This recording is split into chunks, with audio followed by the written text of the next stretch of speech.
Quantization of charge, आवेश का क्वांटमीकरण, पहला मेथड हम लोग सीख रहे थे कि क्या होता है। ठीक है, इसमें हम लोग पढ़े थे Q बराबर पढ़े थे प्लस माइनस एन ई ना। Q बराबर क्या पढ़े थे? Plus minus N E. यानी किसी भी बॉडी पे जो चार्ज होता है ना, वो फंडामेंटल चार्ज और फ्री चार्ज के गुणज के रूप में होता है। तो लिखेंगे इस गुण के अनुसार, इस गुण के अनुसार किसी बॉडी पर चार्ज हमेशा फंडामेंटल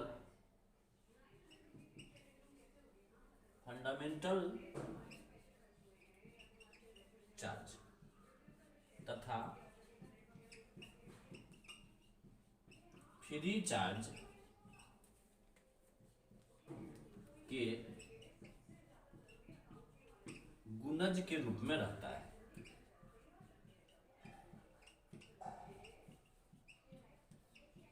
गुणज के रूप में रहता है, अर्थात आप Q बराबर लिख सकते हैं प्लस माइनस एन ई, जहां N बराबर हो जाएगा फ्री चार्ज और E बराबर हो जाएगा फंडामेंटल चार्ज। E का जो मान होता है 1.60 गुने 10 के पावर माइनस का 19 गुना। फंडामेंटल चार्ज का जो वैल्यू होता है तो 1.6 गुना 10 के पावर माइनस का 19 गुना। तो हमारा है क्वांटाइजेशन ऑफ चार्ज, आवेश का क्वांटमीकरण बोलेगा।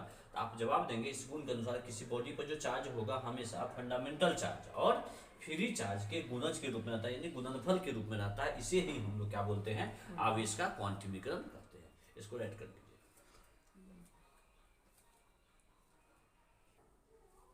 चलिए अब हम लोग 2 नंबर सीखेंगे कंजर्वेशन ऑफ चार्ज, यानी आवेश का संरक्षण। ये भी फंडामेंटल प्रॉपर्टीज ऑफ चार्ज हो गए। मैंने आवेश के मूलभूत गुण मैंने जो 5 प्रकार से सीखा था वही 5 प्रकार से ये दूसरा प्रकार हो गया आपके पास आवेश का संरक्षण। इससे पहले हमने सीखा आवेश का क्वांटमीकरण और अब हम लोग सीख रहे हैं आवेश का संरक्षण, कंजर्वेशन ऑफ चार्ज। देखिए इसके बारे में लिखिए, इस नियम के अनुसार, इस गुण के अनुसार, इस गुण के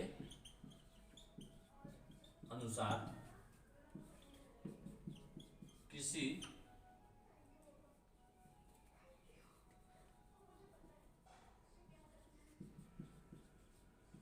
आइसोलेटेड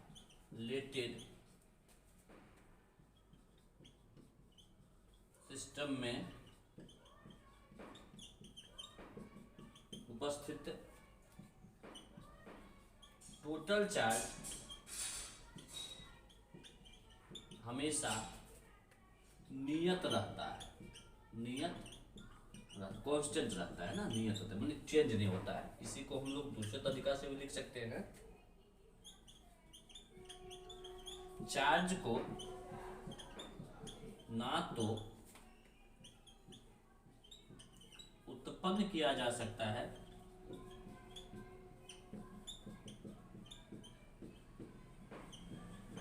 और ना ही नष्ट किया जा सकता है।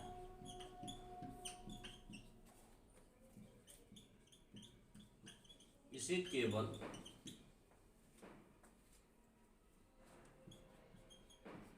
एक बॉडी पर से दूसरे बॉडी पर स्थानांतरण किया जा सकता है।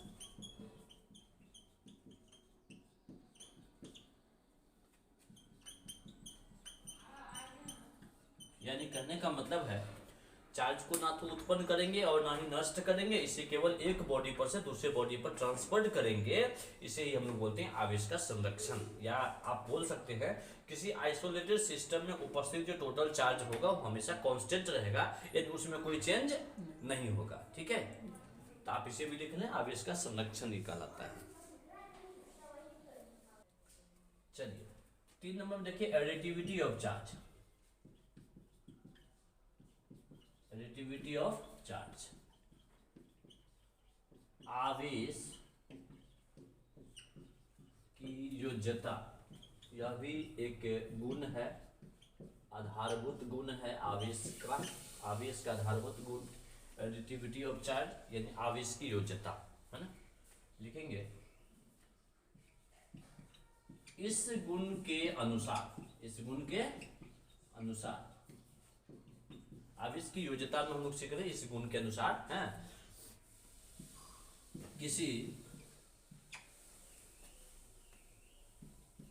सिस्टम में उपस्थित टोटल चार्ज, टोटल चार्ज, किसी सिस्टम में उपस्थित टोटल चार्ज उस सिस्टम के अलग अलग, उस सिस्टम के अलग अलग पॉइंट पर स्थित चार्ज, उस सिस्टम के अलग अलग पॉइंट पर स्थित चार्ज के अलजेब्रिक सम, अलजेब्रिक सम, बीज गणितीय योग के समान होता है, कि इक्वल होता है या समान होता है, इक्वल होता है। यानी कोई सिस्टम होगा, उस सिस्टम में जो उपस्थित टोटल चार्ज, मान लीजिए कोई सिस्टम है ये, इस सिस्टम में जो टोटल चार्ज होगा, यानी टोटल चार्ज जो होगा QT जो होगा टोटल होगा, Q टोटल जो होगा, और इसका जो वैल्यू होगा, मान लीजिए कि Q1 यहाँ है, Q2 है, Q3 है, Q4 है, डॉट डॉट करके Qn है, तो इसका जो वैल्यू होगा सभी चार्ज का अलजेब्रिक सम होगा, ठीक है। यानी Q टोटल बराबर लिख सकते हैं आप Q1 जोड़ Q2 जोड़ Q3 जोड़ डॉट डॉट कहाँ तक, Qn तक। यही आपका कहलाएगा एडिटिविटी ऑफ चार्ज। कोई सिस्टम पर उपस्थित टोटल चार्ज का जो वैल्यू होगा, उस सिस्टम के अलग अलग पॉइंट पर स्थित चार्ज का अलजेब्रिक सम, बीजगणितीय योगफल के बराबर होगा। इसे हम लोग बोलते हैं एडिटिविटी ऑफ चार्ज। इसे क्या बोलते हैं, एडिटिविटी ऑफ चार्ज बोलते हैं।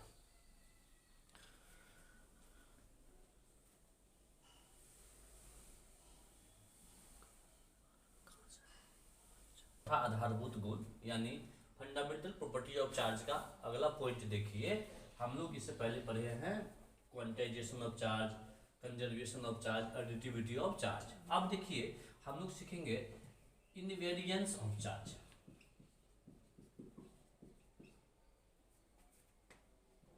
इनवेरिएंस ऑफ चार्ज, आवेश की अचलता, आवेश की अचलता, अचलता मतलब होता है कांस्टेंट, ठीक है। आप लोग 10th में पढ़े थे चर और अचर, ये अचल की बात हो रही, अचलता। यानी लिखेंगे इस गुण के अनुसार, इस गुण के अनुसार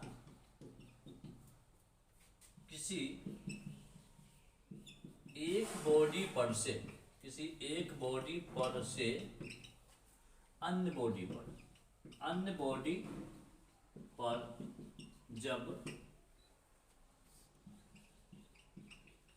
चार्ज का स्थानांतरण होता है तब वह हमेशा